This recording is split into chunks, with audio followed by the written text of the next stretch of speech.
Huwag kang mape-pressure dahil hindi naman contest ang buhay. Hindi naman required na dapat mas magaling ka sa kanila. Hindi mo kailangan higitan yung iba.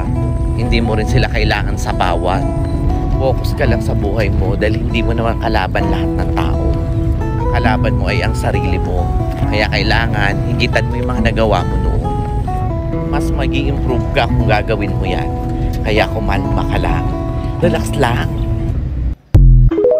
Sabi nila, kaya daw may pamburaan lapis para ipaalala sa atin na pwede tayo magkamali. Pero naisip mo ba kung bakit mas maiksi yung pambura nito kaysa sa panulat?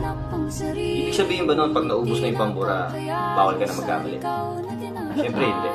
Pero siguro, paalala lang rin sa atin yun na hindi porket may pambura, hindi mo na pag-iisipan yung mga ginagawa. Magkaiba pa rin yung sinadyang nagkamali sa nagkamali lang talaga.